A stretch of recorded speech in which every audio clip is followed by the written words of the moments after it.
The Bible does not teach that you should marry who you love. And so when you are looking for a wife or you are looking for a husband, your feeling is not qualified to lead you. That's why you hear me say again and again, don't marry who you love.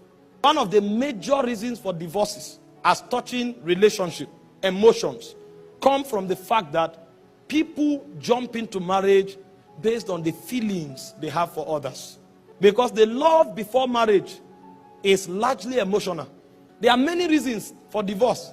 Financial issues, plagues, so many things. And we will deal with that when we are dealing with crisis and crisis resolution.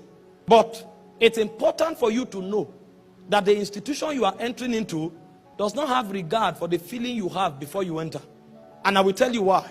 The reason is because a spirit does not become part of a relationship on the strength of emotion. A spirit becomes part of a relationship only on the strength of covenant. And even the institutions of the world know better. No court will ask you whether you love the person. The father of the lady will not ask you whether you love her.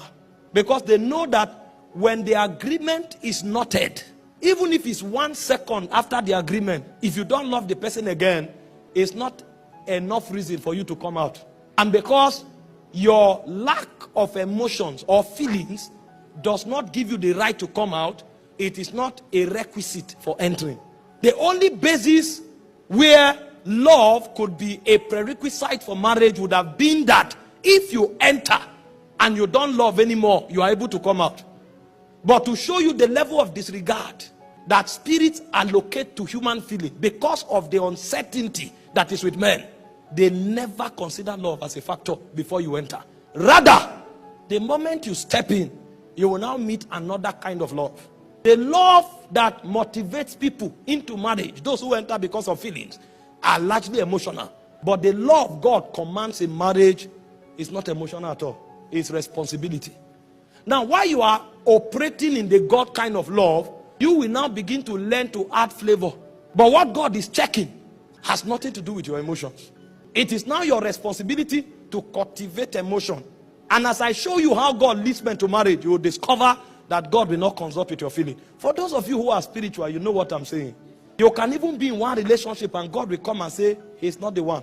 And he will not explain.